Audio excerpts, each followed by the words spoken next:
Let's go indeed. Welcome everybody to the NerdBacon Podcast, the only podcast you need to be listening to when it comes to video games, told by manly men in the Midwest who know what the heck they're talking about. What is shaking at the bacon? Here's what we're making, and that ain't no faking. Ladies and gentlemen, I feel good. Welcome to the NerdBacon Podcast. I may have forgot some words there. Check back next week. Big announcement coming up next week for this very podcast. Anyway, my name is Jeff. You can call me Jeff Roth. I'm an editor at NerdBacon.com. I'm Dave the Watchman, kind of the jack of all trades, one of the co-owners, news director, whatever, of NerdBacon.com. Just here to remind you, fall is coming, so it's time to be raking. Oh, that's how we rhyme. Because together we can make a limerick. We are the Shakespeare of this, whatever this is. Say we'd make beautiful music, but that'd be an insult to our music. We're live at twitch.tv/nerdbacon, mixer.com/nerdbacon, youtube.com/nerdbacon, as well as the audio form in Anchor, in Spotify, in other podcast places. You can find us if you want the audio format. You want to miss our faces? That's fine. People want that too. But come check us out live. We're very pretty. Indeed. And we have a very special guest joining us this week. Fellow Iowan and editor at oldschoolgamermagazine.com, one Mr. Brad Feingold. Brad? Hello. Actually, I'm not really an editor. I'm more of a writer, reviewer, interviewer for the magazine. The editing is left to other people. Oh, good. Contributor. How's that? There you go. Contribute. Yeah. There we go. Make it happen is what we're trying to say. But the great introduction, it gave me plenty of time to play E.T. on my Raspy Boy here. Yeah, look at this thing. Whoa, what is... Yeah, I know, right? So I was pretty set for that. We reviewed this a couple months ago in our magazine, so it's a pretty sweet little device. Hang on, let me write this down. What is this? Yeah, this is called the Raspy Boy. Raspy Boy. So obviously it's playing off of a Raspberry Pi. Yeah, it's now we do have to advise that we do not condone or we do not talk about the links to where to get all the things. We talk about the actual unit itself. Right. And it's just like the controller is just like a Super Nintendo controller, sure. And it's got a real nice little monitor right on top of it, and it's beautiful. It's nice. It's small. It's convenient. I played a whole bunch of games when I was on the plane headed to Las Vegas, and I fell in love with this thing. And they actually sent me one to put together. No soldering required. I love it. Wow. Yeah. It looks like, is there a cartridge slot underneath there? No, there is not. Okay. All right. There are 2 USB ports on the top. Gotcha. Okay. So you can import some media into it, but on the inside there is because it's a Raspberry Pi Zero. Okay. So it'll give you a chance to put in your own memory card for that. So it's real nice. It's pretty sweet. For people on the audio version, Brad's basically holding what looks to be sort of like a Nintendo 2DS as far as size goes. Yeah. But yeah, it's a Super Nintendo controller, or a SNES controller, as people like to say, with a screen built into it. Now, how many games do you have on that thing? I can't disclose that information. Okay, fine. I've got a few. Okay. There's a few systems on there. It's got the Nintendo, Atari, Coleco, some of the arcade games. I think there was what else did I see in there? Intellivision. So it's got a wide variety, but not a whole lot. So I save that stuff for home. Sure. Oh, sure. But have you been able to test out some of the early 3D systems like Nintendo 64 or PlayStation with that? Not on this one. If you do something like that, you would probably do something with, I would say with the, with a regular Raspberry Pi 2 or the Raspberry Pi 3. Right. But again, we're not, what we do is we do not, we just talk about the actual hardware itself, and it can the Raspberry Pi 3, I've been told, has been able to push the limit on some of the Nintendo 64 stuff. Okay. So that's excellent. Yeah. Yeah, and we'll dive into the old school stuff while we have you here. We'll dive into that here in a second. But Dave, the first thing on our minds, the first thing on many people's minds. Well, okay, let's start here before I get into the games. Today, let's just start this off this way. It's September 11th. So I would do real quickly just say, it's a important day in our history. It's a day of remembrance for those we lost, and in celebration of the heroes who were first responders there. So real quickly, just want to get it out there. Never forget 9/11. I remember where I was. I'm sure you guys remember where you were too, but it's worth mentioning. Thoughts in our hearts, and it's that kind of day, right? Yeah. Okay. Thanks. So, back me up a little bit here. A couple days ago as well, though, another day I want to talk about. A couple days ago, Sunday was September 9th, and it was the 19-year anniversary of my personal favorite gaming console of all time, the Sega Dreamcast. It was released on 9/9/99, and with it came the best fighting game, some would say of all time, Soul Calibur. Guys, the Sega Dreamcast, I'll say it till I die. I love this freaking thing. And it's 19 years old this past Sunday. That is hard to believe, really. Obviously, everybody and their mother is going to be doing something to commemorate next year when it turns 20. I can't believe that 19 years have already passed since that release, since I remember working at the Merle Hay location, which was then Software Etc. Oh, yeah. Launching that thing. So, oh, man. Time flies, definitely. But yeah, the Dreamcast, what an amazing console. It cannot be overstated enough just how ahead of its time it really was. Just such a unique console, especially with the modem built in, and Sega launching their own network, which was the precursor to Xbox Live, which wouldn't come out till 2004 is when Xbox Live came out. I think, is that right? I think they had to wait and launch it with Halo 2, if I'm not mistaken. Right. I believe you're correct on that. Yeah. But yeah, having the built-in modem, having Windows ME built into that, capability for, look, Phantasy Star Online is a thing that's on the Dreamcast.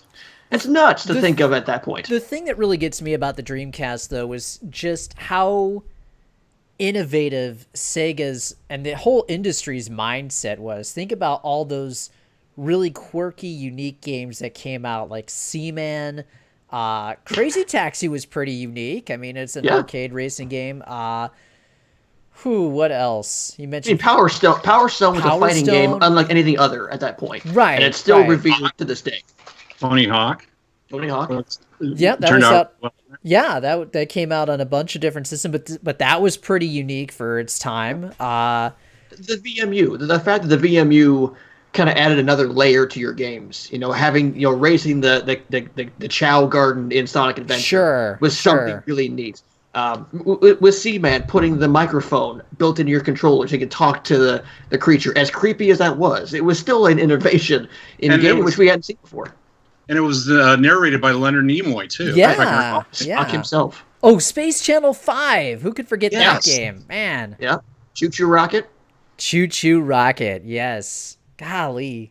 Dreamcast, there was a different way of looking at things, different way of thinking in the industry back then. And that's what I miss the most about the mid to late 90s period. And then after that, we kind of entered into this period of consolidation where the mid-sized and smaller studios started getting gobbled up by the bigger studios. EA bought a bunch of them. They bought Westwood is the one that stands out to me for some reason. Right. We don't really have as much of that coming from the AAA space now. Now you still see a lot of innovation in indie gaming for sure. Sure. But a lot of that, I think, is still geared towards innovating on a retro concepts. You know what I mean? Well, look, I can sit here and talk about Dreamcast all day because it's just my favorite thing. My favorite console, personally. It was just, the 2K games that came out for it, Jet Set Radio, Yes, thank you. Jet Set Radio. That was like the first thing that came to mind, and then I started mentioning other stuff. Because Shenmue and yeah. Was Jet Set Dreamcast and Jet Grind Xbox, or I got that flipped? I thought Jet Set was Dreamcast and Jet Grind was Xbox. I thought I had that flipped, but I don't know. Yeah, it doesn't matter at this point. Jet Set Radio Future was Xbox. Anyway, yeah, Dreamcast is amazing, and I think because of how hard the Saturn failed commercially, played into the Dreamcast stumbling out of the gate already, because Sega was already behind the 8 ball at that point because of the Saturn. Right. And the third-party support wasn't there for Dreamcast. Just imagine if it was, though. If Madden ended up on Dreamcast and those big companies went to Dreamcast, would that still be around? Probably not. But probably be bought by Microsoft or something at this point. But, it was partially that, but a lot of it also had to do with people were just waiting for PlayStation 2 to come out. Because everyone knew that was coming out at the end of 2000. And I remember, trying to sell people on Dreamcast, like, this is an amazing system. It's pretty cheap, $200 when it first came out.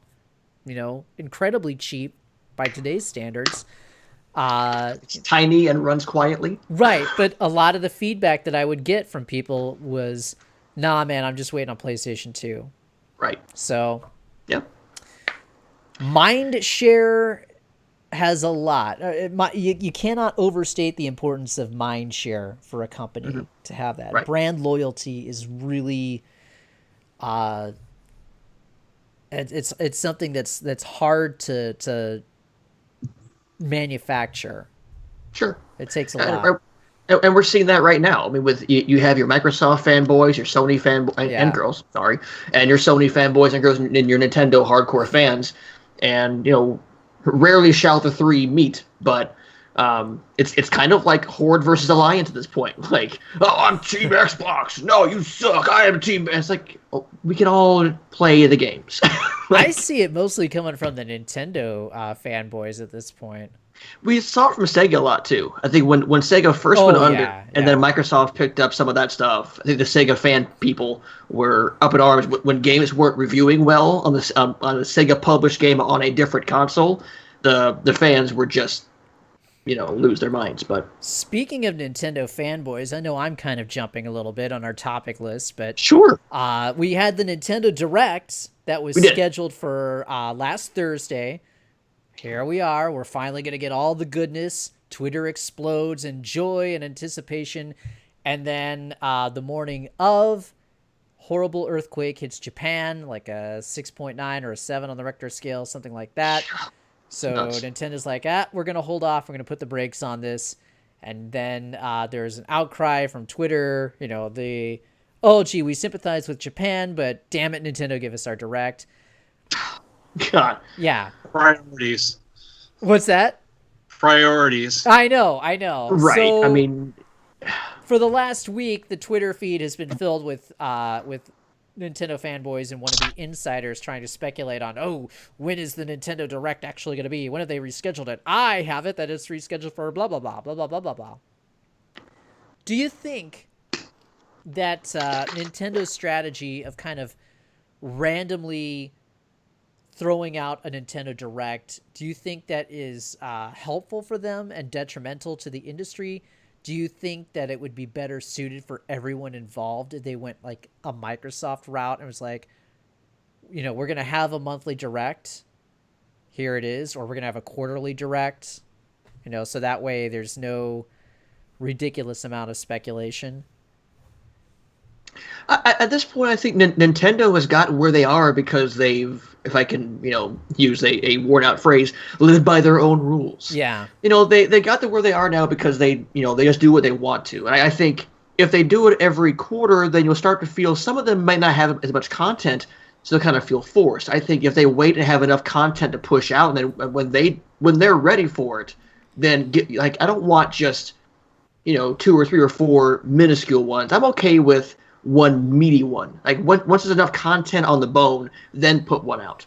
And I kind of like the randomness of it. I mean, as long as they can get it out to the major outlets, people go, oh, and then they're talking about it because it just sprung up on them. So I think that's good marketing. It's just, oh, okay, here's this thing. Let's talk about this, Yeah, but it's really annoying to me. Sure. It's so annoying. It's like when you're dealing with Apple. I mean, for example, Apple's supposed to be announcing all their new watches and their phones tomorrow. Yeah. You have to wait every single year around this time. And you have all the rumors and speculations and the guesses about what it's going to be. But if you have Nintendo that does these quarterly things, or as things come out, you have more of a wanting of the product, and you have less of the anticipation. And everybody else is going to want to get involved with it. You have more people wanting to get involved with the product. Yeah. If they do that, it sounds like it seems like something it's better marketing for Nintendo if they do it on a quarterly or even on a sooner basis. Yeah, and I think having more frequent Nintendo Directs would allow them to give us some more in-depth, behind-the-studios style things for those Direct. Because obviously they're not going to have announcements for every single Direct if they went that frequently. But on the other hand, it is fun to speculate on, oh my gosh, what's going to be the next Nintendo Direct? Are they going to show Star Fox? Is this it? Yeah. How many times can you get behind the scenes of the Yoshi game that's supposedly coming out? How many times can you get, oh, look, behind the scenes at Smash, here's a picture of Mario? Well, okay, we've seen that. They could go behind the scenes with some of their third-party partners. I think sure. Cool. Oh, I agree on that, yeah. But yeah, to your point, though, I totally see it because, I mean, who cares about the inside Xboxes that we have every month now?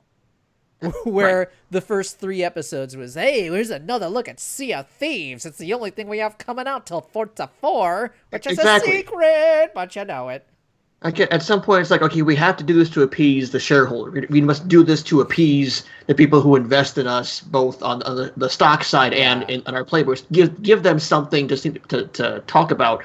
But at least with Nintendo, like we're not going to get a Nintendo Online Direct because we already know that it's bunk at this point. We're not. That blows my mind that they have this thing coming out, and we're like 4 days away now. It's the 11th, so we're 4 days away from the halfway point of September, in which they said Nintendo Online is coming out second half. So here's your goalpost, guys. We still haven't had a solid Direct on Nintendo Online. And I tweeted this out a couple weeks ago. I said there's not going to be a Direct on Nintendo Online because we know everything about it. It really is this shallow. Yeah. Sorry, it's a way for them to... Night. No, that's fine. I believe you are correct. But yeah, that's the case, though. I mean, like, what can you have a Direct about right now? I mean, we saw the Direct that just came out. It's mostly, hey, we're bringing, Civ 6 to Switch, which is great. But... at some point you need to give me a meaty Direct of big-time announcements. Let's get more into Smash. Let's get more into Yoshi. Let's get more into what to do with Labo in the future. Instead of like these 5 or 6 minuscule ones, I would rather, I don't know. Come out when you have content. I think the problem is because Nintendo is so secretive, it's very easy for us to second guess and play armchair quarterback or armchair marketing consultant as far as what they should be doing. And in the long run, Nintendo's been here since the 80s. They know what they're doing. Since the 80s. Yeah, they were a playing card company well before the three of us were on this planet, probably. They've never had a marketing flop. I'm rolling my eyes. They haven't had a marketing flop. Virtual Boy, let's just push that under the rug. Push that away. With that being said, with this new Nintendo Direct, whenever it comes out, what is one thing that each of you would like to see from the Nintendo Direct? Let's feed into the speculation. Here we go. Jeff Roth, what would you like to see announced at the Nintendo Direct whenever it happens? Boy, I mean, it's probably too soon to talk about this rumored thing happening next year, and the sequel to Mario Maker, which I so desperately want to have happen. I think just kind of round out the Smash. Like at this point, we're close to December when it's supposedly coming out. kind of round out the Smash talk, put that last mode out there, show us some more characters that haven't been announced yet, kind of wet the whistle a little bit, because we're in September now. We're a few months away from Smash coming out. Kind of remind people that, hey, I know Red Dead's coming out next month, and I know Call of Duty's coming out, and Battlefield. But don't forget, you got this little Smash thing over here. I think you'll see another Smash dedicated direct, maybe early November, where it's just like all Smash, and that's where they drop the extra mode. And put Waluigi in there, please, already. Brad, what about you? What is one thing that would be exciting to you to see in the next Nintendo Direct? Well, just from what I've heard, I was told, or, just from all the rumors and speculations, they're coming out with a newer, and I put those in quotes, the newer Nintendo Switch system. Yeah. It's faster, more memory, just better than the original. Kind of like what Sony did when they made their Xbox, or excuse me, I'm sorry, the Sony PlayStation 4 and the new one, and especially with the Xbox. I would like to see the price go down on the original one. Sure. Just because I personally don't have one. A Nintendo Switch right now, and from what I have seen from Super Smash Brothers, and just judging by the history of Smash Brothers, I officially want Smash Brothers. Whoa! I was in Pittsburgh, Pennsylvania, at Replay FX, and to see people playing like a 10-on-10, and I understand it wasn't Smash Brothers, it was Mario Kart, but to see a 10-on-10 match of a game just looked a lot of fun, just to have 10 people there playing on huge monitors, and it just looked like so much fun.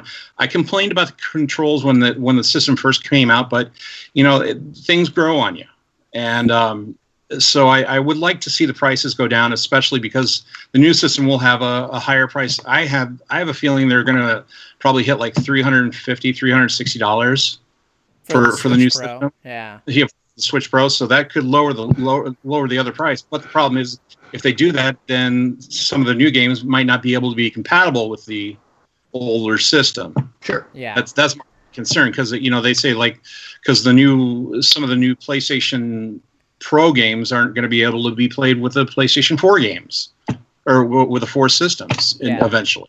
So that's my only concern. So yeah, I'd like to see lower prices in the end.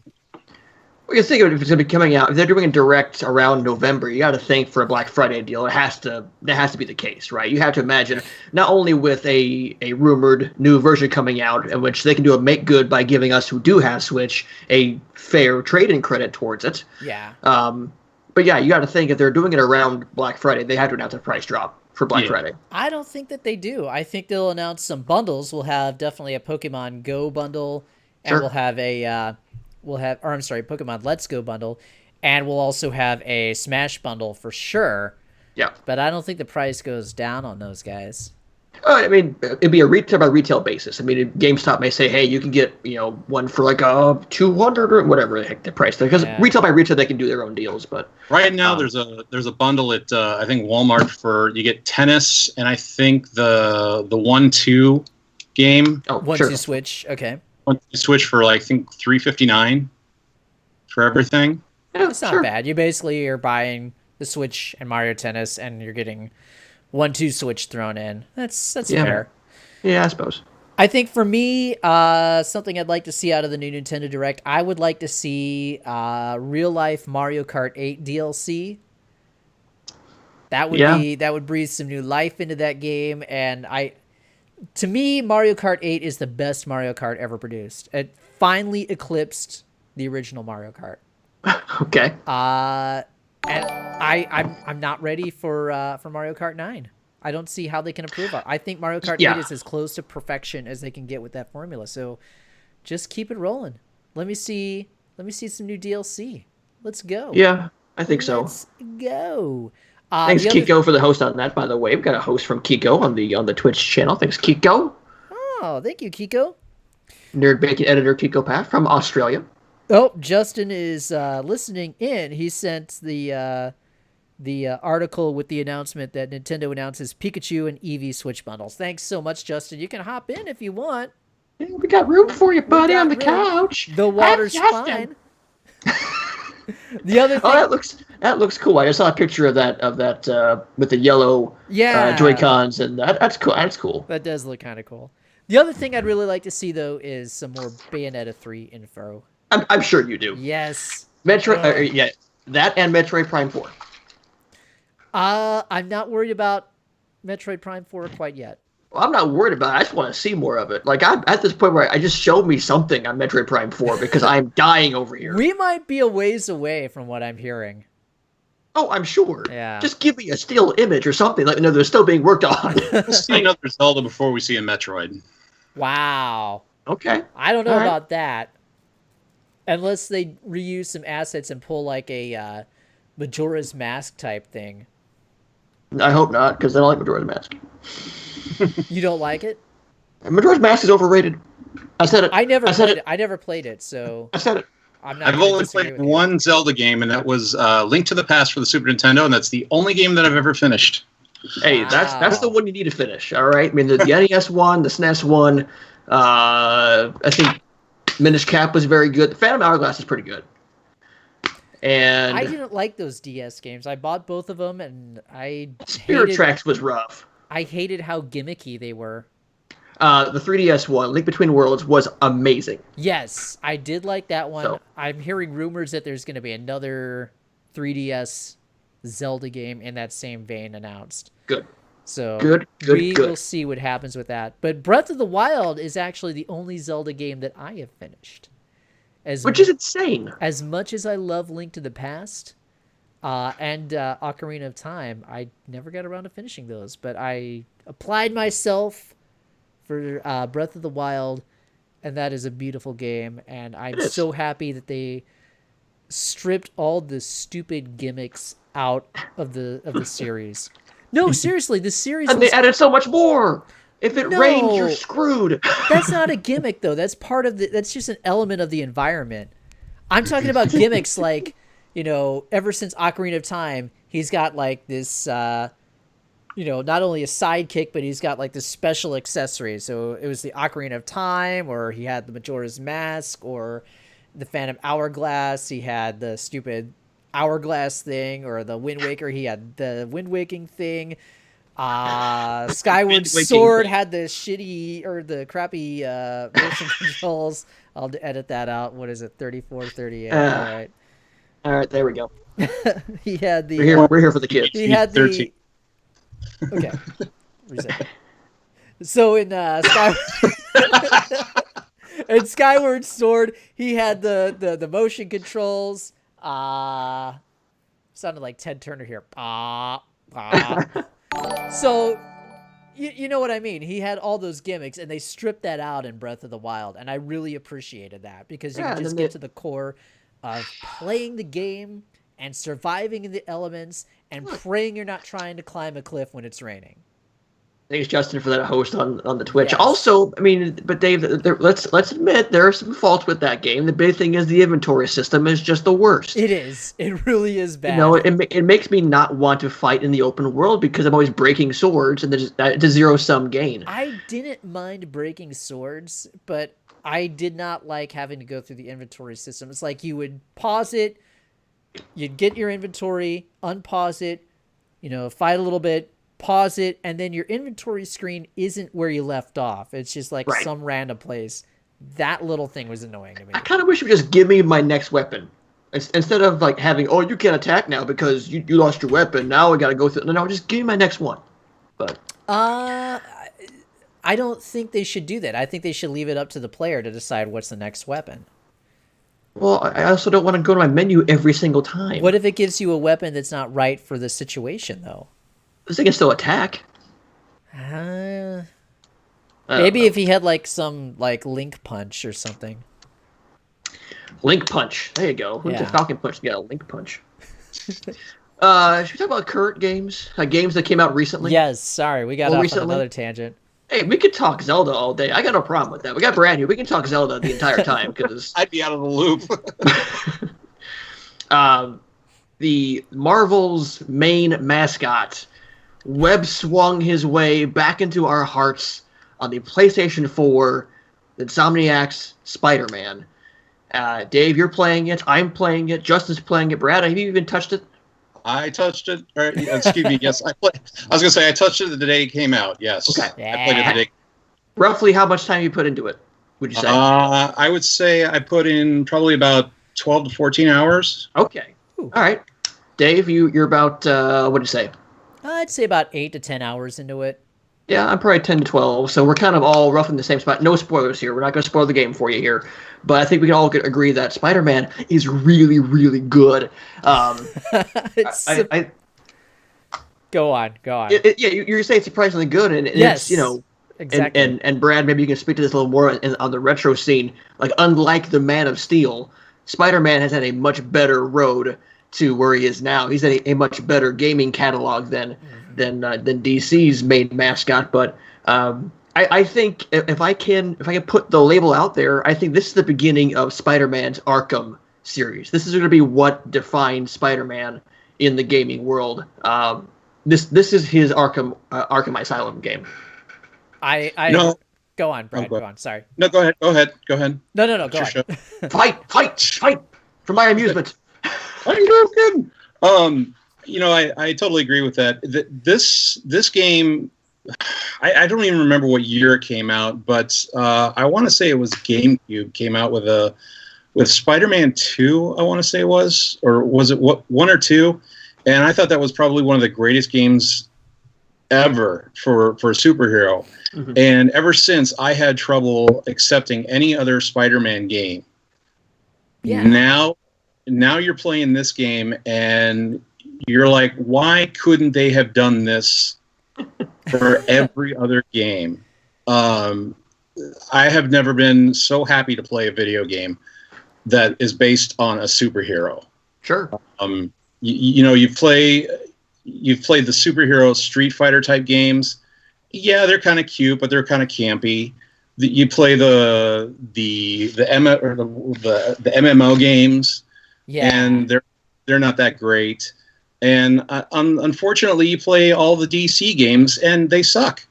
They do. I have not played one decent DC game. I'm sorry, that's not true. Injustice and Injustice 2 were really good.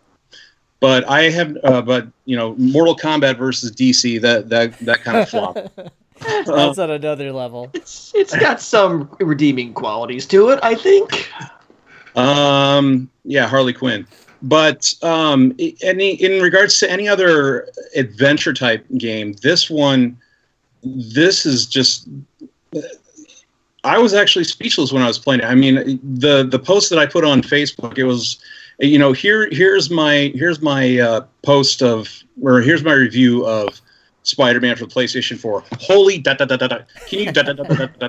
I can't believe da da da da da da. Just so you know, all these da da da da da. It's Facebook editing me. It was incredible. It's just the cut scenes were so seamless to the fighting sequences. I was really happy to play a game like that. They need to do this for any game in the future. In fact, they need to back up and maybe do something like this for the Avengers, or even Doctor Strange, or Ant-Man, or even Iron Man. They need to back up and do this all. It's great. Those Iron Man games were bad. Those were Sega. Yeah. I think Spider-Man 2 has been considered the gold standard for Spider-Man games. That's the one. That's the movie-based game with Doc Ock and Alfred Molina is doing Tobey Maguire. That was kind of the standard bearer for a long time. I remember also enjoying Web of Shadows for what that was. But yeah, other Spider-Man games they were okay for what they were, but none of them held up to that Spider-Man 2 movie game. And I think this one just ties together everything so well, and it even down to the small minuscule things of when you're swinging, the soundtrack kicks up, like the strings kick up and it starts swelling. You feel like you're in a superhero movie when you're swinging through a beautifully rendered New York City. Oh yeah. And it is, and what makes or breaks a Spider-Man game is the feeling of traversal, and just being able to free swing through a city is just when this game is at its best. 100%. I was going to say 100% agree with you both on that. There is a real sense of joy that you have when you're playing Spider-Man, and that's a hard thing to quantify or capture in game development. Is how do you program in joy? It's a feeling, and you just get that feeling, through the normal act of just like swinging through New York City, and just how seamless and beautiful that is. What struck me was the combat, and I was kind of on the fence about picking up Spider-Man after E3, because that demo, I was just like, oh, well, this is nothing more than them ripping off the Batman Arkham games. And they definitely use that template for their combat. There are worse things to rip off of than that, Right. But with that being said, the combat in this game, they take that Arkham template, but then they add their own twists and their own spin on it. The combat in this game is much more fluid, it feels like, than the Arkham games. It feels much more stylish. It's really amazing to knock an enemy up in the air and then like shoot your web at them and pull yourself up and still be hitting them in the air, and then bounce off of a wall and web people up to the wall and stuff like that. That is just incredible stuff that you really didn't have in Batman. As much as I love the Batman games, this has done a really good job. And it kind of got me thinking about like retro games and the 2D beat 'em up genre. You didn't really have much innovation from one game to the next. They all played pretty much the same. It was all walk forward and hit the punch or kick button, and maybe some game will have a jump button. But each game would set itself apart, but with its presentation and the kind of the attitude that it presented within the game. So to me, this game kind of harkens back to those old 2D beat 'em ups, just where it is using a template that was established. But with that being said, it doesn't feel like it's derivative of that. Sure. You know what? Am I making myself understandable there? I feel like I'm kind of rambling a little bit. Yeah, and it was nice that they throw, and it's not a spoiler, but it's nice to know that they throw these little bitty puzzles in with the game as well. Yeah. Right. And because to me the Batman series was difficult. So there were some things I couldn't even solve, but the game a lot of times when I was playing it, it reminded me a lot of Infamous, or the Infamous 2. Format because you're going around the city and you've got one goal to reach, but at the same time you're trying to get something else, your other little goals. But the fighting mechanics are just incredible. There is one slight complaint that I do have about this game, and it's not the publisher's fault or anything else. It's probably my fault for downloading so much crap from the free levels, or from the free store. But the second that I put the disc in, it said you do not have enough memory not have enough storage to play this. So I had to get 2 days before I downloaded Destiny 2 because it was for free store, and I also downloaded I re-downloaded the Stern Pinball collection. Okay. And like 2 other games, and I had to get rid of them all. Wow. Just to play Spider-Man. It is normal. Most of the time I go out and I buy games, and lately I have been upset with doing that because I've gotten burned. Like when Street Fighter V originally came out, it felt like I got burned by that game. You pay $80 for junk. Yeah. And that's a whole other podcast I can get into. I bought the stupid collector's edition for $100, and was a bit much, but I felt the same. And I know some people are going to say the same thing about, or say different about South Park. I just didn't. That just wasn't my kind of game. But I spent so much to get everything. Sure. Or no, I'm sorry, not South Park, but Battlefront 2. Oh yeah. So yeah, I was rip off of it. I actually I was actually in line at Walmart waiting to return something, and I saw it on the Redbox, so I rented it for 3-4 days. And the minute right after I returned it, I actually went back to the electronics department and I bought the game. So I have never done that before. Wow. And I'm very happy that I did that. So it is a memory sucker on your hard drive, but it is well worth it. I think it's like 45 gigabytes, if I'm not mistaken, somewhere in that ballpark. I saw that. I went, whoa. Yeah. The funny thing is, I went into GameStop and they're like, well, you could get the new PlayStation Pro and get Spider-Man for free. You're still spending $400 for a PlayStation Pro. I was like, wait a minute, I have a PlayStation already. You're telling me to buy another PlayStation just so I could have Spider-Man. They're like, but it's got 4K.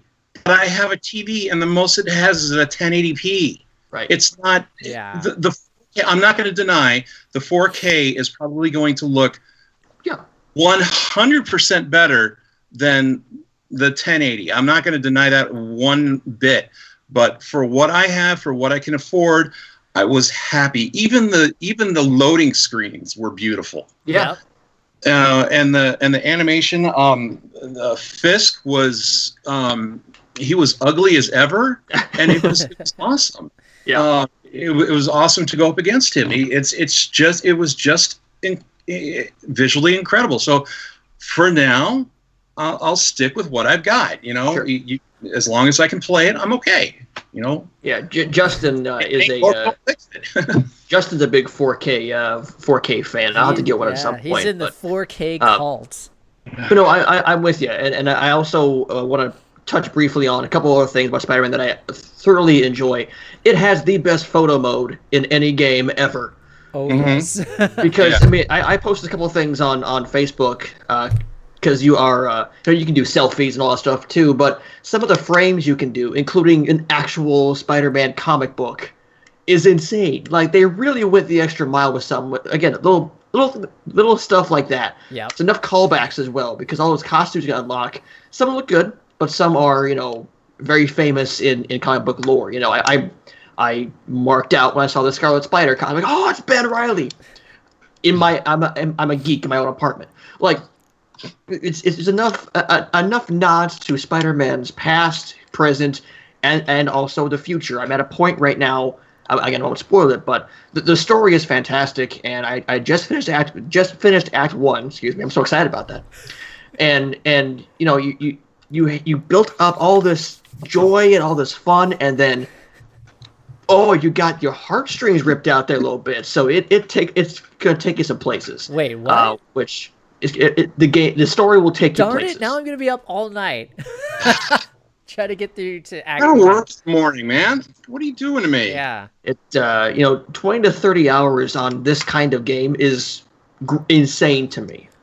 However, I do like the fact that you can, as you're going along, you can, I guess the word is upgrade your moves. Yeah. To have more fighting. But I don't like that because it's just like, okay, what was that move I had to do? Or, what was the button? It's the same issue as Devil May Cry. I loved, DMC. Sure. I loved DMC with all my heart, but there's so many combos. Yeah. It's just like I just use some standard ones. One thing I will say against it is that the combat can get overcomplicated sometimes. Yeah, really can. They can throw many different kinds. They can throw the melee guys and the big bruisers and the shield guys all at once. So you're trying to process how do I this right combination. It can get kind of overwhelming at some points, especially when that bruiser attacks and then attacks and then attacks. I'm like, I gotta keep hitting the Y button or the triangle button to get It can get too much sometimes. My only complaint about it, but right now I am as a Spider-Man fan, I am thoroughly enjoying this game. I found it to be a decent challenge. I feel like I'm dying a lot in some of those combat sequences. Maybe I'm just not very good. Big innovation. Spider-Man can actually go into the water and be okay. What? You can do You can do a little bit of swimming. It's not like a full. He can go in the water and not go to a black screen and then I gotta climb out of the water now. He's actually can stay in the water. That's fun. Blew my mind. One thing that I really noticed is the quality of like the facial animations in a lot of those cutscenes. We're kind of getting to a level.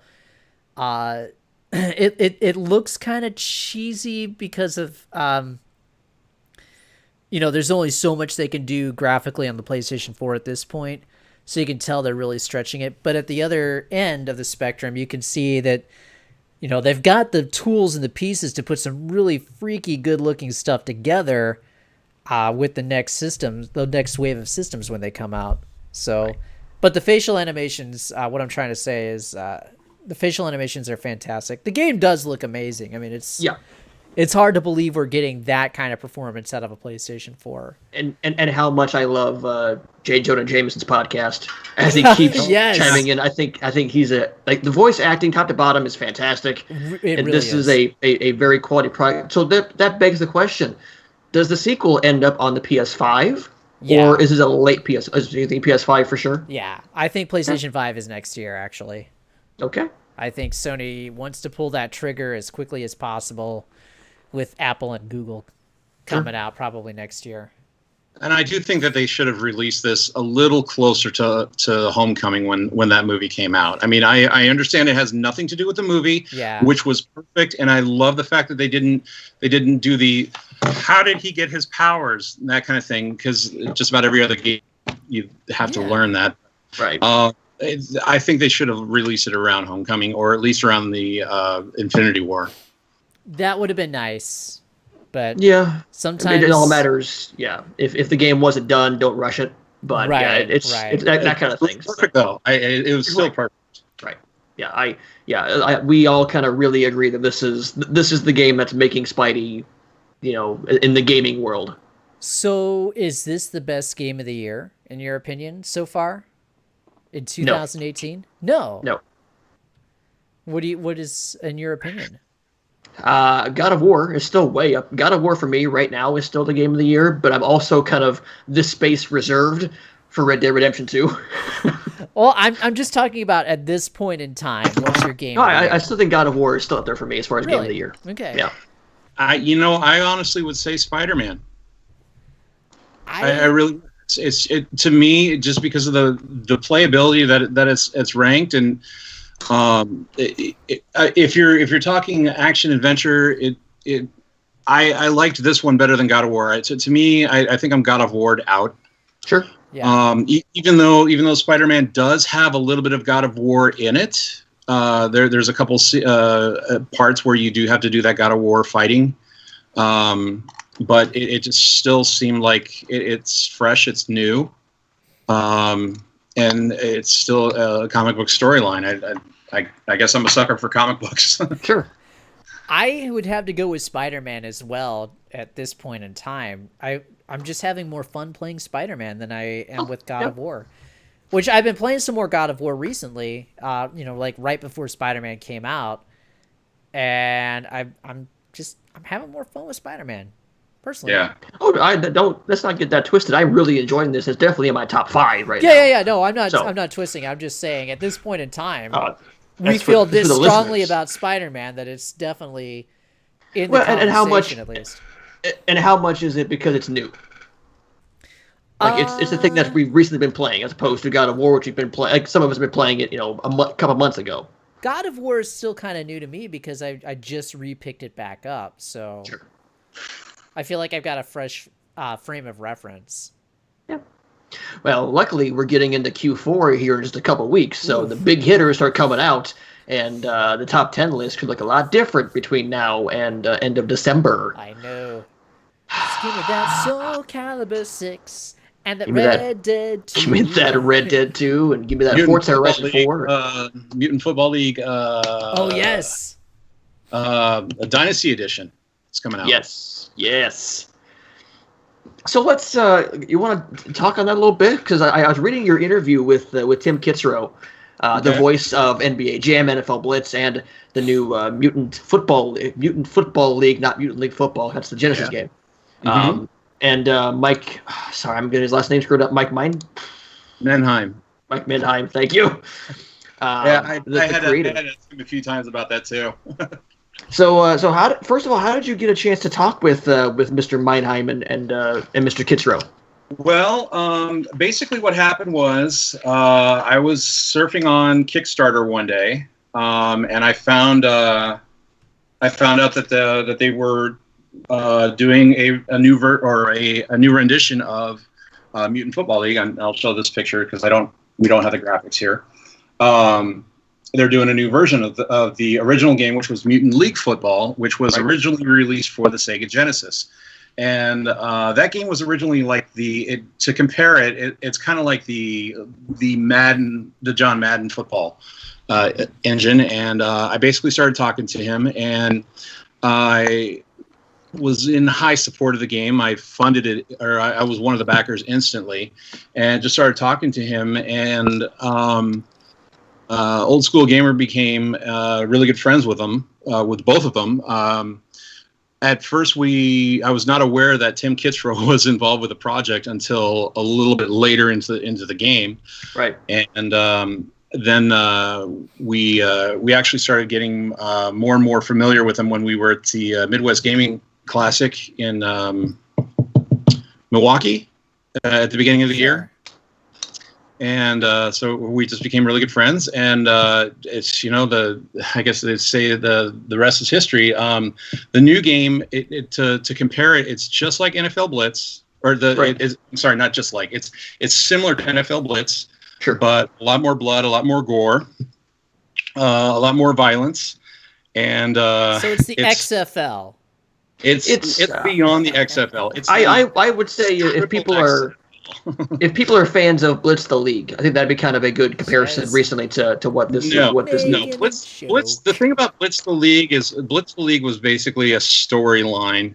The best thing that I thought came out of that game was the X-ray mode. Like after you give the guys so many steroids, then you break them and set the bones back. Yeah, I know. With this one, basically what's happening is you give the guy. The quarterback has a shotgun and he's running down the field and he's actually blowing the heads off of the opponents. I mean, there's other really gory things. I mean, there's saw blades going back and forth on the field. There's like monsters coming up and eating them. And there's spikes. There's acid pools. There's everything. And one of the fun things about it is that there's absolutely no NFL affiliation with this game. Right. And there's no NFL pros or any other names. All the names are made up, and which is really cool. So basically, they said, Tim, you say what you almost. It's kind of almost say what you want. And so he's going through the script, and then he starts dropping F-bombs and saying things like that, and just swearing and saying different things. And some of that stuff actually ends up in the game. Oh wow! Right. Yeah. Really cool. Of course, you can actually turn the stuff off. Sure. But that's totally at that point you're missing the point of Mutant Football. Yeah, it's like point. Why? Yeah. So. But right now the game is at a digital download for all systems, for the Switch, for Xbox, for PlayStation 4, Steam, and coming up very soon they're going to be releasing the physical version in a Dynasty mode for all systems that will allow you to recruit, build your own team, trade. There's a whole lot more stuff that's coming up for it. I was trying to see if there's a site or a website. Yeah, if you go to mutantfootballleague.com, there's a whole bunch of information about it. It's from Digital Dreams, but it's a great game. We just we built a great relationship with them, and we want to keep it going with them. Excellent. Cool. I'd love to pick his brain at some point and ask Tim Kitzrow when is the new NBA Jam coming out. I was just going to say that. Yeah. Yeah. He has a business where if you give him a call, and of course you could pay, he will actually record a voice message for you. Good. It's like, hey, this is Jeff's phone. Leave a message after the boom shakalaka. He'll do anything for you. It's fun. We should have him do an intro for our podcast. Maybe. You could do that. I wonder how much that would cost. As much as an Evo trip. We had a Kickstarter going for Old School Gamer last month, and we had him do the voiceover for that. So Nice. Oh wow, that's Nice. cool. But no, I bought Mutant Football League on Steam probably about a year and a half or so ago. It was in early access, and I thoroughly enjoyed this game as somebody who played a lot of the Genesis game. Nice. They always do the fun spins on the actual players' names. And they kind of tiptoe the line between the Chicago Monster or something like that. They kind of tiptoe the line between they give new names, but it's really cool, and it's not a full price game. So if people want a good, I don't want to say budget title because it gives a bad connotation to it, but Right. it's not a full price game, and people go support these people who are keeping the love alive. Hopefully after this they go on to Mutant League Hockey and bring that back. Ooh, that would be so nice. Well, yeah, they were talking about that. They were mentioning that they want to do that. Good. So tell us a little bit more about Old School Gamer. How long has it been around? What's the mission of Old School Gamer? Sure. Old School Gamer magazine, and I actually have the premiere issue right here. It's got a lot of Look at that. Yeah. It's a beautiful cover. We even have a poster for it that comes with it. Here's the thing. I miss print magazines so much. Yeah. That is amazing. Anyway, I'm sorry. I'm interrupting. Go on. That's all right. Old School Gamer has been we've been in publication since November of 2017. We're getting ready for our 7th issue to be sent out here very soon, and it's all about basically pop culture. I got a sneak preview of it today, and it looks great. Talks about pretty much everything in the pop culture world, from interviews from Tron, talks about Pac-Man Fever, talks about all the old TV shows that incorporate video games. It's just a great issue. But the purpose of the magazine is basic. It's pretty much to talk about anything retro. All about the PlayStation 2 backwards. Mm-hmm. Sometimes we'll get to the more current things. The thing about Mutant Football League is the reason why we went after that is because it was based on something from the 80s. Sure. And it's we're actually starting to get into the pinball era as well. And all the new pinball machines is just a recreation of the original stuff. Sure. So that's the most retro machine or retro arcade game you could ever play is pinball. So we go through and we talk about those things. We go through the artists. There's some people that do video game art based on all the things retro. We talk about the old controllers, like the what do we have here? We've got the old Nintendo Wii rifle. The Super Scope. Yeah. Well, no, it's not the Wii Super rifle. It was a Wii rifle. I got it right there. Oh wow! Let me interrupt you one more time as well, because we just got a new follower on the Twitch channel, Tremis1488. Thank you so much for following us and thank you. Becoming the latest Baconeer. Enjoy your pick product. Hello. But we'll also talk about some of the shows that we go to. I went to the Replay FX last month. We actually covered 3 different shows last month. 2 of them were in Texas, and I was in Pittsburgh. We talk about books, videos. I reviewed The King of Kong, the story of Richie Knuckles. See, what else do we talk about? There's just so much to talk about. We talk about Phoenix 4, Galloping Ghost Arcade. We're going to be talking about the next issue the next issue that's coming up is going to be all about fighting games. What? So I know, right? If only we knew a couple experts about fighting games. We're sitting here in the same Skype call as you right now. That's all I can tell you. I've done a lot of reviews for certain products like the Retrobit RES Plus, which is a 720p HDMI NES playing system that It's just an NES machine that allows you to hook up to HDMI. Oh, very cool. And I showed you the RetroPie at the beginning of the show. We talk about early text games. I'm actually starting to do something called Now Listen to This, which is it's covering bands that talk about or that play music based on video games. Wow, that is. There was a band. The band name escaped me, but there was a band that was at Replay FX that was actually playing a heavy metal version of Mega Man 2. And while it was it the Megas? No, it wasn't the Megas. I can't remember the Proto Men.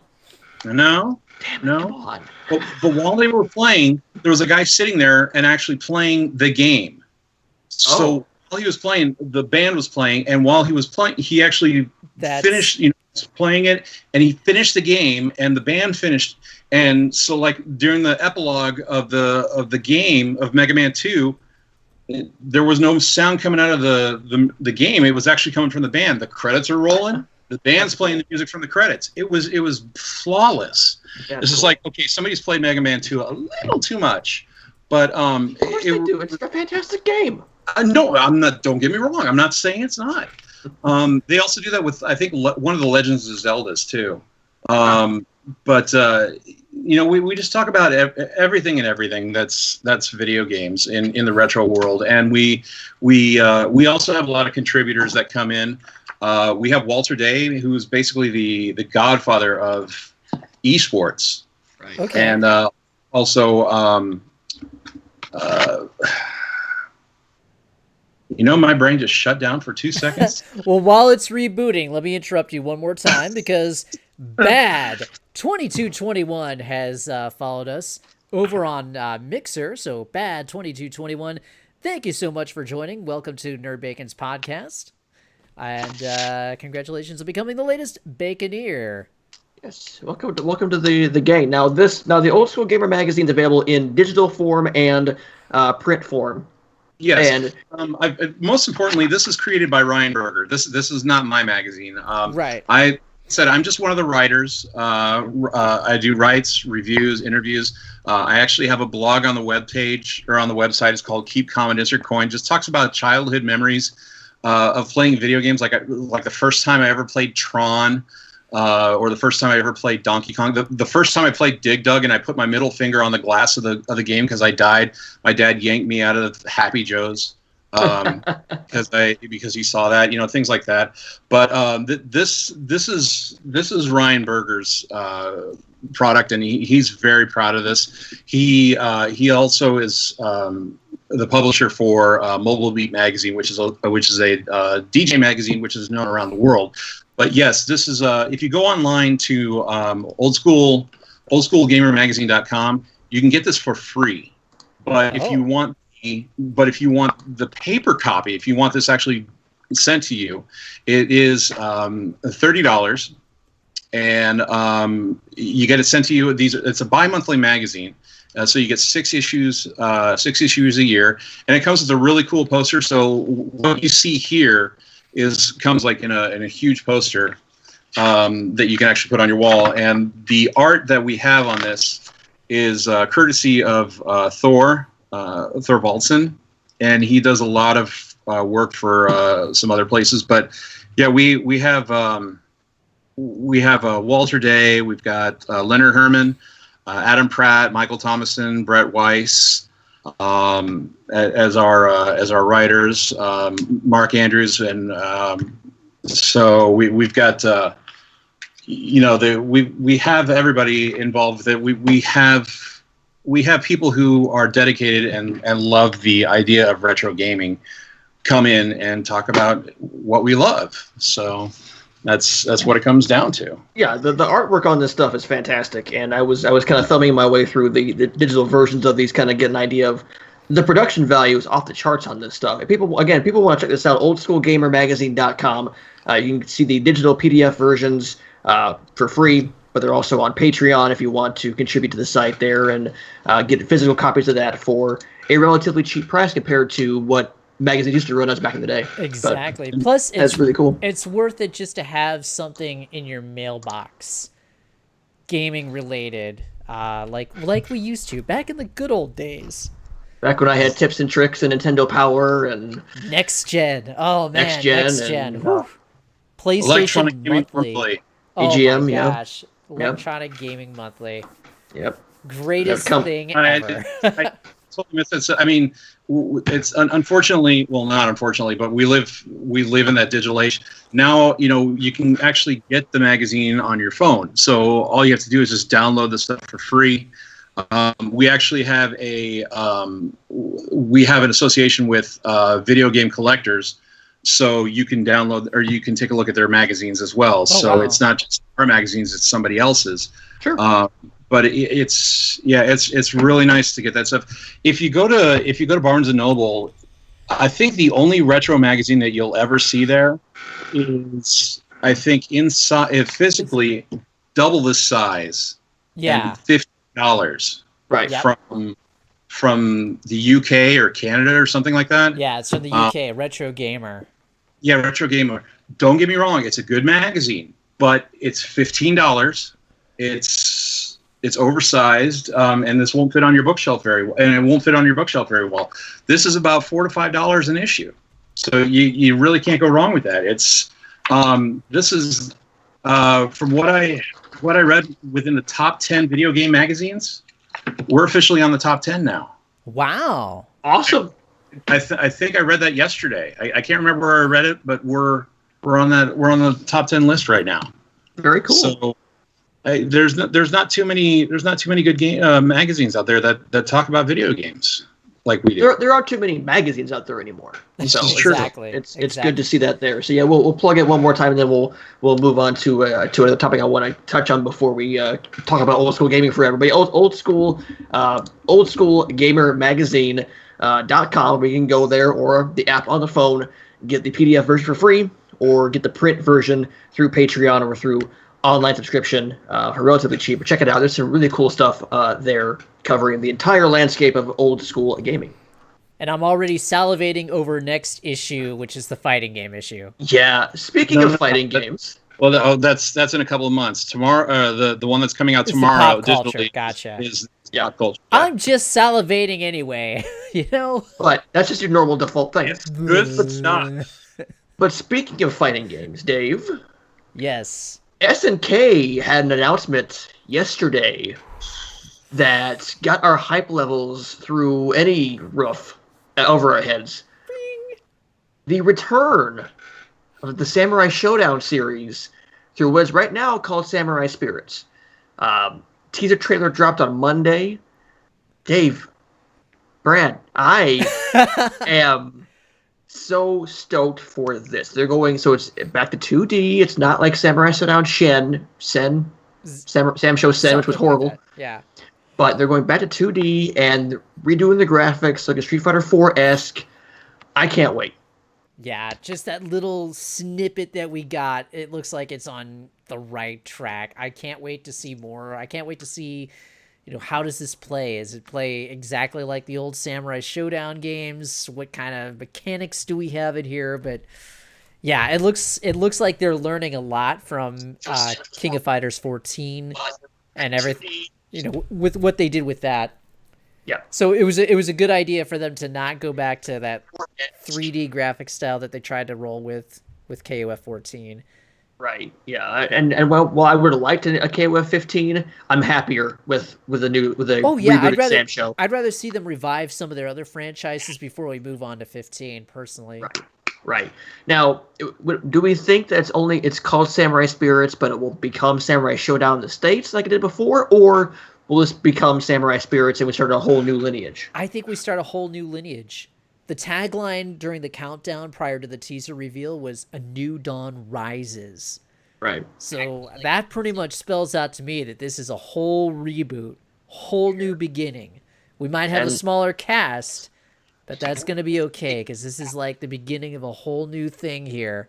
Which we got to start somewhere, so you got to figure this is, won't be a huge roster. Not looking for one, but this is cool.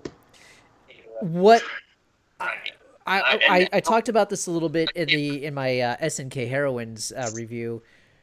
back when King of Fighters 14 was coming out, there was I'm getting some actual feedback here. I hear me in my ears. Sorry, that's I'm trying to fix that here. Sorry. That's all right. Good. Okay. Just throw me off. I'm like, I sound so sexy. Just throw me off a little bit. All right, my bad. So anyway, in my SNK Heroines review, I noted how back in 2015, 2016, before King of Fighters 14 came out, the head of SNK, when they pitched him the idea, he was like, all right, if we're going to do this, we're going to do it right. We're going to become #1 in fighting games again. So that's the philosophy that SNK is now approaching King of Fighters and Samurai Spirits. So that's exciting to me. Just throw me off a little bit. Again, it's more me. Yeah. Right. I'm getting bits and pieces. Yeah. There we go. My bad. I'm sorry. You're fine. But no, I'm excited for Samurai Spirits to come out. 2019 is coming out. So we're already getting at least that and DOA 5 or DOA 6 next year. Soul Calibur 6 is next month. Like, for sure we're getting a new Mortal Kombat next year. You got to think that NetherRealm, like Injustice 2 is running its course, so next Mortal Kombat's coming, or some other secret project that maybe NetherRealm is going, hey, we got these turtles here. What if we make a TMNT Tournament Fighters? And that comes out instead, but I think Mortal Kombat's the way to go. But they did release a new Teenage Mutant Ninja Turtles game recently. It's they actually have it. Not everybody's going to know what it is or what I'm talking about, but there's an arcade here in Des Moines. It's called the Operating Room. Mm-hmm. It's from Raw Thrills, and it plays just like the original Teenage Mutant Ninja Turtles fighting game, where the side-scrolling game. Right. So they did just release that, but. The thing about fighting games, and I actually wrote a blog about this, is why do we need to fight so much? Do you realize how many fighting games we have out there? I mean, if you think about it, there are probably over 25 to I think I counted 25 or 30 Street Fighter games. Sure. Variations. Same with King of the Fighters. Same with don't get me wrong. I'm not saying that these are bad games. But there are just so many out there, and it to me it becomes confusing. Maybe I could be wrong, but I mean, like Soul Calibur, was it for Dreamcast? Mm-hmm.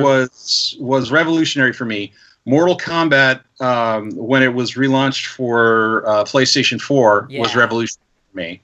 Right. So maybe we are going in a nice new direction. But when we're talking about the 2D stuff. To me, it seems like I'm playing the same thing over and over again, just with new graphics. And I felt that way, especially when they did Street Fighter. Was it Street Fighter 5, the arcade version? Right. Because they said, here's Street Fighter 5, the arcade version. You can play Street Fighter 2, 3, and 4, but you're not really playing it. All you're playing is the background with the new character graphics. So I'm concerned about how that's going to play in the end. And so I just you think there's an oversaturation of fighting games right now? Yeah, but don't get me wrong. Again, I think Soul Calibur is probably going to be an epic game. I have never doubted Soul Calibur, and I've never doubted Tekken, and I've never doubted Mortal Kombat. But everything else, Oh, I think that's a good point. Opinions, right? Yeah, oversaturation for anything. The old saying goes, "Too much of a good thing is bad." So, maybe that's a good point. Maybe there are too many fighting games that have come out since this resurgence. This resurgence is only 10 years old since it really started again with Street Fighter 4's release in 2008. I think when you're looking at like the main franchises, there you have sort of like what we have now with your fanboys and fangirls. You can tell like Tekken has its own identity, Street Fighter has its own identity, Mortal Kombat's its own thing. So I think you have a lot of them, but a lot of them they have their niche, they have their thing that makes them unique. At the same time, like not only are there a lot of fighting games, how many first-person shooters are out there that were recycling the same old stuff over and over again that are still like Call of Duty is in its 1000th iteration and still one of the best selling games of the year. And how many other FPSs are there when you're dealing with, when you're dealing with like a Wolfenstein or dealing with a like an Overwatch sort of thing, but they have their own unique things. So at this point in 2018, what hasn't been done yet in the world of gaming, Yeah, that's very true. I personally, I love fighting games, so I'm like, well, I don't think there are enough fighting games, to be quite frank. I think the difference between now, what we see in the modern era and what we saw during the big fighting game boom of the early to mid 90s is that you're seeing a little bit more in the way of meaningful fighting games now. Previously, back when everybody was on the craze, it was just a lot more. I think the fighting games were a lot more derivative of Street Fighter, and you had a lot fewer standouts. Now you do have a lot of fighting games, but the fighting games that are coming out are usually pretty high quality, and they each have their own unique thing that they're doing. And the ones that are coming out are kind of revivals of major franchises that did stand out. Like Samurai Spirits is a revival of the Samurai Showdown games. So I think what we have now has more meaning, but I think, like Brad says, I think there is always a danger of oversaturation. And, like we said, this fighting game resurgence is now in its 10th year. So how long can we expect it to go on? And I do see his point as well, where for somebody who's not like really steeped in fighting games, they do all play the same. And is that market expanding? Are we seeing more growth coming into the fighting game market, or is it just the same people are playing a variety of different games and you're not really expanding that audience out? Well, like I said, don't get me wrong. I love the fighting games. Yeah. But it's just like the day that like Street Fighter 2 came out, and then Street Fighter 2 Hyper came out, and which made it. They said it was just faster and 2 more characters. That was it. So it's just like, well, what are we going to add? And that was back in the mid '90s as well. So you couldn't release a patch or DLC or anything like that. Yeah. So you had to release a whole new version if you wanted to do minor upgrades. That's true. So we're not. I don't think that situation is really applicable to what we have here, since we do have a little bit more modern technology. People complaining about big space between the years. Right. People complaining about paid DLC now. Back then, you had to buy a whole new game. Exactly. It was like, hey, we can play as the boss characters in Street Fighter 2 Turbo.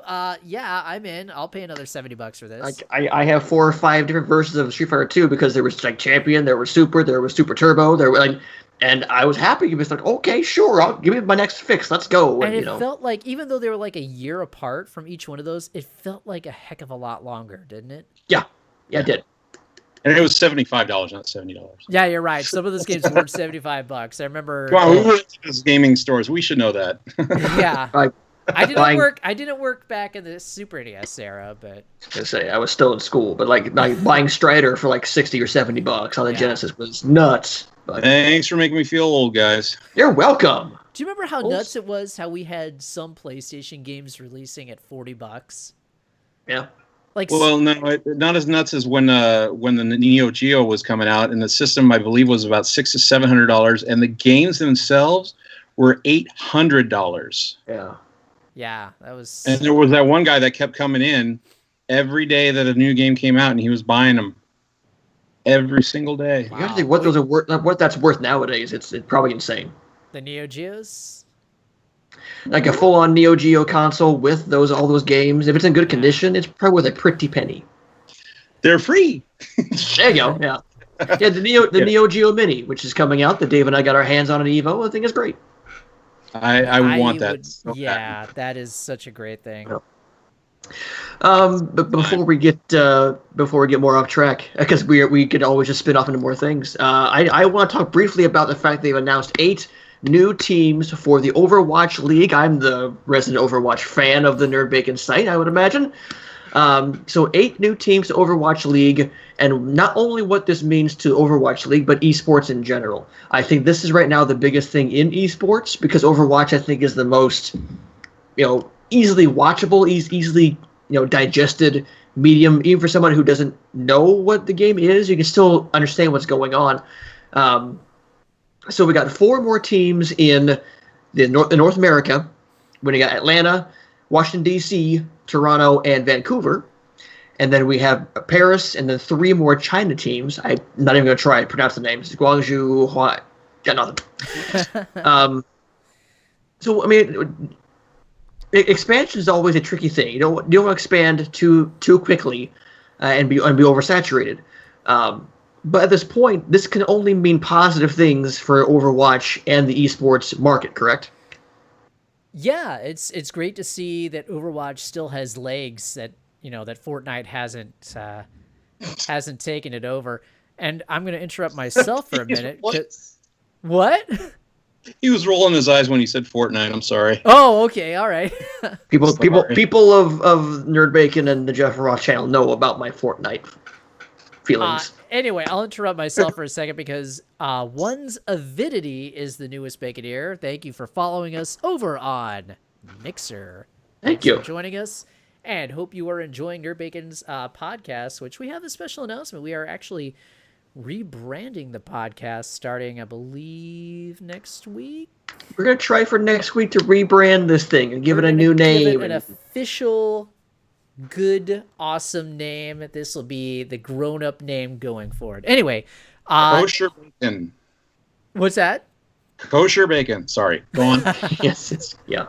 So anyway, it's cool to see that Fortnite still has legs after... No, Overwatch. Overwatch. Oh, jeez Louise. Stop saying Fortnite. It's cool to see that Overwatch still has legs even after the Fortnite craze, which I think is starting to peter out a little bit. I think we're starting to see it dip, and maybe it'll finally come back down to earth here soon. The Battle Royale genre is cutthroat, because I think I said a couple of weeks ago that the Hi-Rez Studios game Realm Royale has lost 94% of the player base in 2 months, which is a huge hit. Yeah. When you see like Radical Heights not even get out of the starting gate, and Realm Royale, who has a dedicated fan base through Paladins and through Smite, have such trouble getting a foothold, you got to think, is Battle Royale the way to go, or is it just because it's Fortnite and it's playing into... I don't want to talk about Fortnite anymore, but I think that once we've got Call of Duty, once that comes out, and once Battlefield comes out, I think that'll start cutting the legs out from under Fortnite. But yeah. So anyway, Overwatch is awesome, and I'm glad to see that its E-League is expanding, and I wonder what that means for the potential of a sequel. Do we continue on with this game for a couple more years? They can keep adding content, because Blizzard is the king of taking a foundation. Look at World of Warcraft. Something that came out in 2004. They can add more content for years. They can even do a graphical overhaul if they have to, which at this point Overwatch doesn't really have to. Plus, a lot of the esports teams, you look at them, they'll take the graphic settings down just so they can get faster frame rate. Sure. And of course, it's allowed in the rules. But I think Blizzard can just add more content, add more modes, add more characters, and have a good foundation. They don't need Overwatch 2, because then you're splitting the fan base. Here's my quick thing about Overwatch. When that game first came out, I actually got the free demo for it, or a free beta for it, and I played it, and I don't think I liked it. But I was very stubborn at the time, and then people started talking about it, and I tried it again, and I love it. But I don't like the fact that I'm getting my butt kicked all the time. But when you stick to Bastion, everything's okay. Everybody will hate you. But here's the thing, the expansions for the game, the only expansion that I've seen lately is just the hamster. That's the only thing that I've seen. And yeah, Blizzard is the king of expansions. There's no reason why they can't add new characters over and over and over again. But they just haven't done that. And I did hear about I heard rumors about Overwatch 2. I heard rumors about new characters. But having more esports teams is a good thing because it gets more people wanting to play the game. I'm surprised there aren't more teams. It's just like when you had League of Legends. You only kept hearing about 4 or 5 teams. There was a documentary out there, I think, on Netflix. They only highlighted about 4 or 5 teams, and that was it. So it would be good to hear about more teams playing the game. More teams on camera saying, "Hey, we're good. You're at home watching this on Netflix because you suck and we don't." So I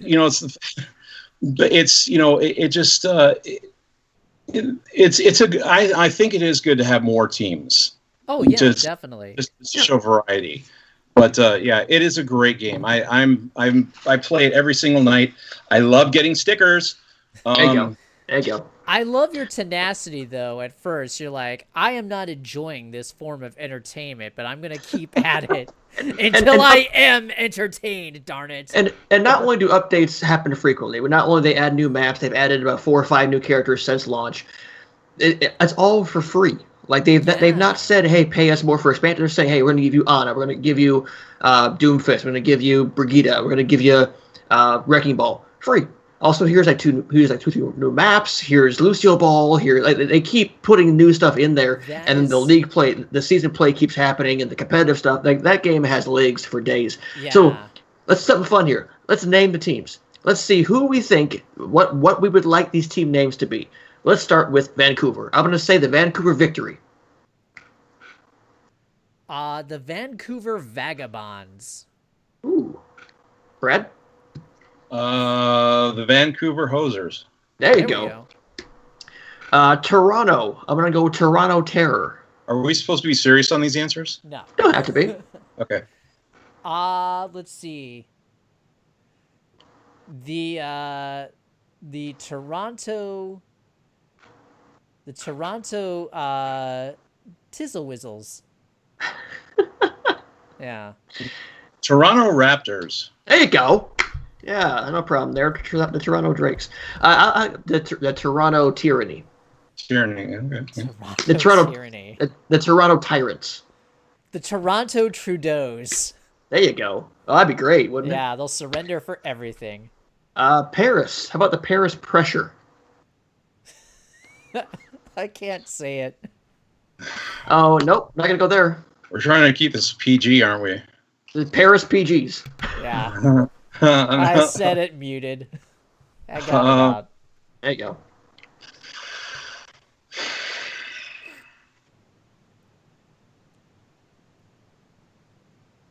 The Paris White Flags.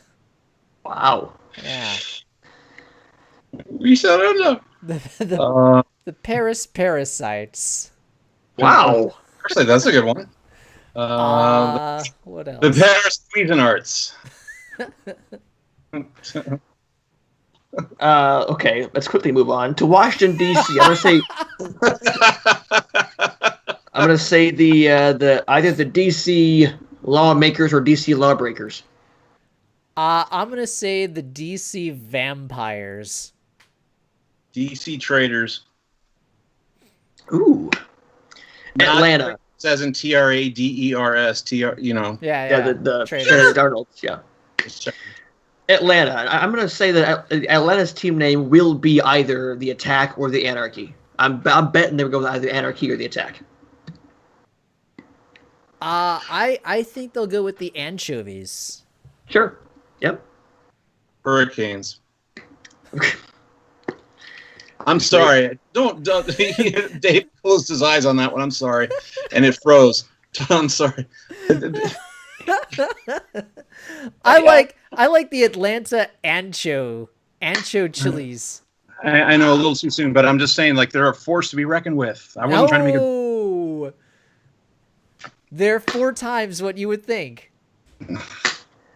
3 Chinese teams, starting with, I'm assuming they want to get the stink out of the Shanghai Ofer this past season. Starting 3 new Chinese teams, Hangzhou, the hand fighters. Let's go. The Hangzhou fighters. Okay, I'm taking it seriously here.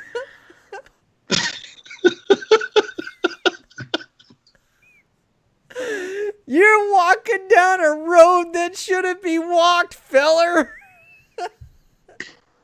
Can I be on next week? Overwatch getting 8 new teams next year. They're going to be awesome. I'm looking forward to season 2 starting off here.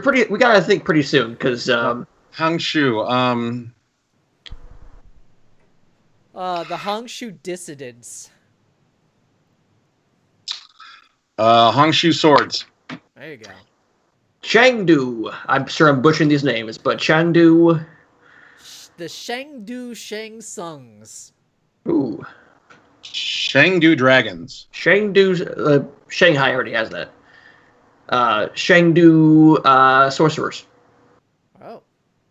And Guangzhou. I believe Guangzhou is owned by the same company who owns the basketball team. They go by the Lions, the Gold Lions. I'm assuming they'll be the Guangzhou Gold Lions or something like that. If I'm being real here for a second. Let's give them a revolutionary name, at least a revolutionary name for China. They'll be the Capitalists. Don't like it when you guys are staring at me. The entire team will be arrested. Yeah. By their dictatorial government.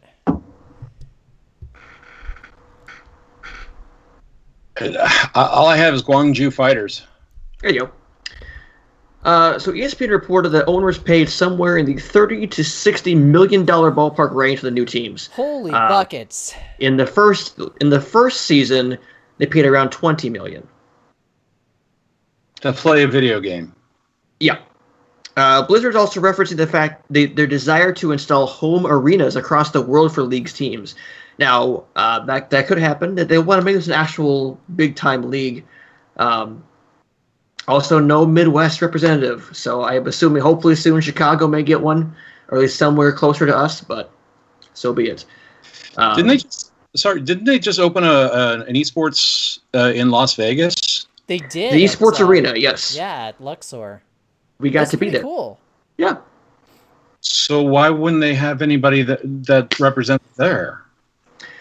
I'm assuming they'll get there eventually. I think, they're slowly but surely they'll want to get international presence. I'm assuming that at some point they have to have some presence at that arena. But that arena is not great for an audience to watch at. Because there's the stage and there's computers lined up everywhere, so it'd be hard to get a crowd in there, especially in a casino.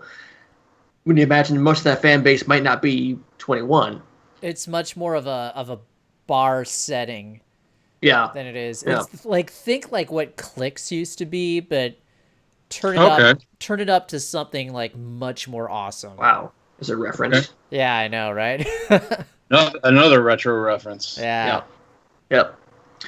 All right, but I'm excited for Overwatch League. I'm excited for Overwatch League because I'm somebody who still plays a ton of it, and watches a ton of it. I'm glad that they're going with the second season. Definitely. Yep.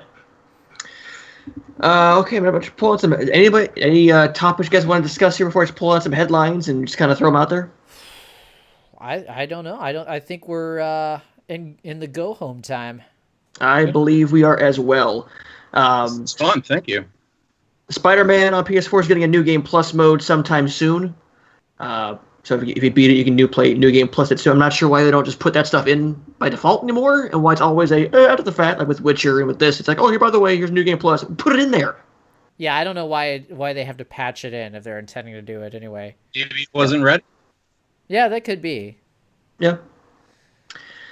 Let's see.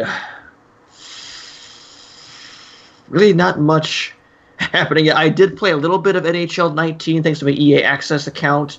They're really leaning into the pond mode, like from the pond to the pros. Yeah. So you play on like like in a secluded pond, and like you can get your toque on and everything. It's kind of cool. It's kind of a neat mode. And I'm a hockey fan, and hockey's very soon. And hockey's coming up, boys and girls. How was the Battlefield 5 beta? Thank you for asking that. Yeah, Battlefield 5 beta happened recently, and I'm somebody who played a lot of Battlefield 1. Battlefield 5 is more Battlefield.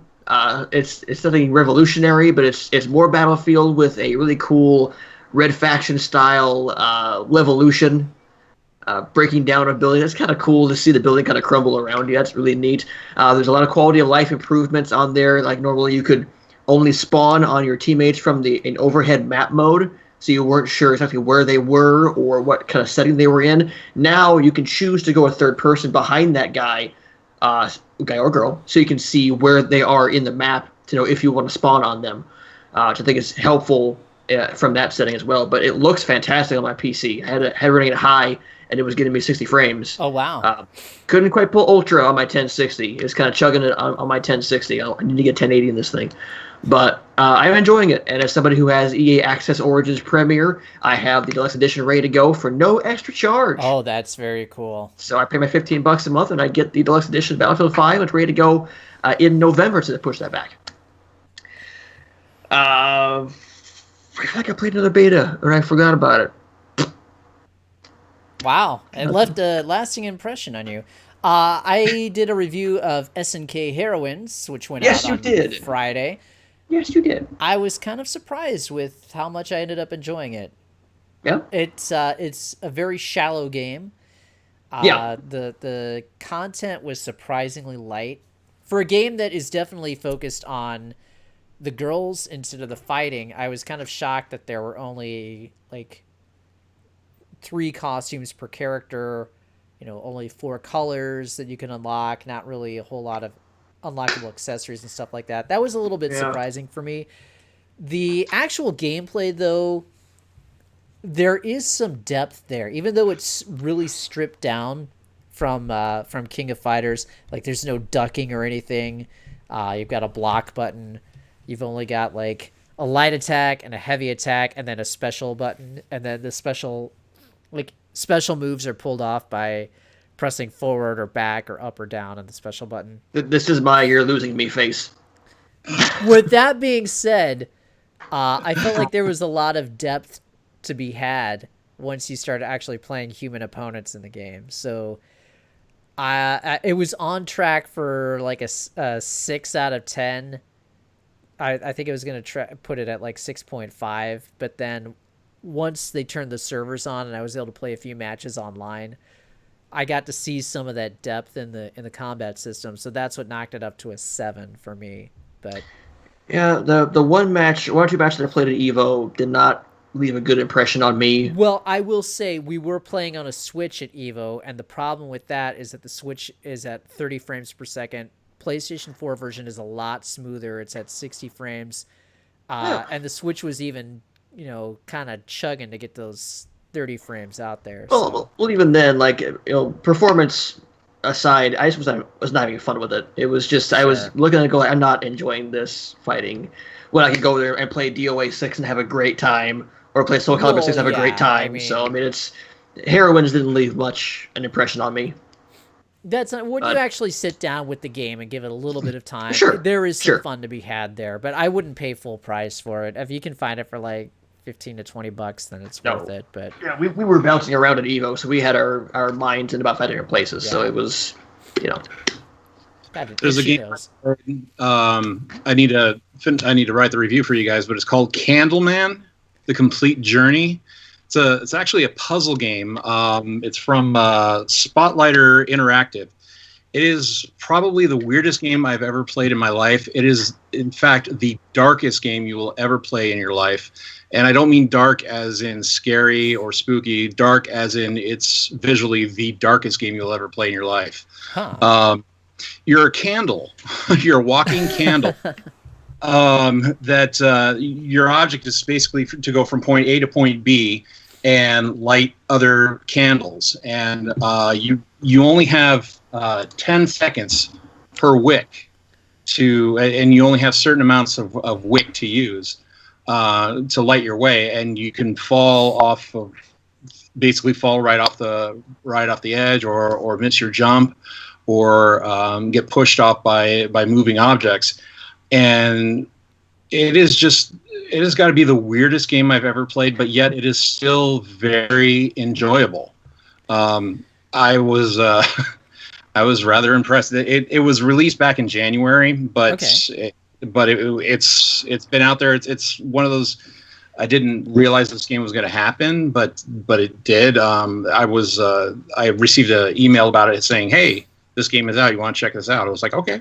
So, but it's called Candleman: The Complete Journey. I have it for PlayStation 4. You can get it on Steam, and I believe you can get it on the Xbox also, for Xbox One and PlayStation 4. So there you go. That sounds excellent. I would say 8 out of 10. Wow. Oh. Okay. And if you're playing it, you want to play it in a very dark room. Okay. That's how I live my life. I'm a vampire. One last bit of news I want to spit out there before we go home. If you are a Humble Bundle subscriber, in the month of October, your free game with your subscription is Overwatch. Wow, that's bombshell right there. So not only are we getting 8 new teams in the league, but I'm assuming a new influx of players may be coming with the superior version of the game on PC for free if you are a Humble Bundle subscriber for just $12 a month. Not a bad deal. Nope. Score. All right, Jeff Roth, bring us home. Okay, so thank you all for checking out the podcast, either on Twitch, on Mixer, on Spotify, on Anchor, on YouTube, on wherever the heck you are listening to us or watching our beautiful faces. So yeah, you find me on Twitter at Jefferoth, JEPHEROTH, or on Twitch. I stream there on my Twitch page, twitch.tv/Jefferoth. I stream there about 3 to 4 times a week when we're not here doing our podcast. Again, come back here next week because a whole new podcast is coming here next week. Hopefully we'll have Justin back with us too. Dave, where can people find you at? You can find me on Twitter at Dave the Watchman. And always you can find my content on NerdBacon.com. And yeah, I'm looking forward to the relaunch of the podcast next week with our official new name.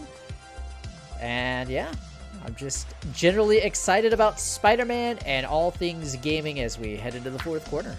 I'm playing. I need to play Spider-Man. I got to finish that. I want to finish Red Dead Redemption 1 before 2 comes out, and then my life is just done and engrossed in that game, especially when Red Dead Online comes out. Let's real quickly get again with Brad. With Brad Feingold, oldschoolgamermagazine.com. You can go there right now and get the digital version of it for free, or you can get the print version through Patreon or through their site as well. Great content there, great stuff there. Thank you for gracing us with your presence. Don't be a stranger. We'll have you on the show in the future as well, and your contributions are welcomed. And thanks for being with us. Thank you. It was a lot of fun. Never done one of these. Well, there you go. You never forget your first. Thank you all for watching the podcast. Come back here next week. Big stuff coming next week from all of us at Nerd Bacon. Game tasty, and we'll see you next week. Good night, everyone. Night.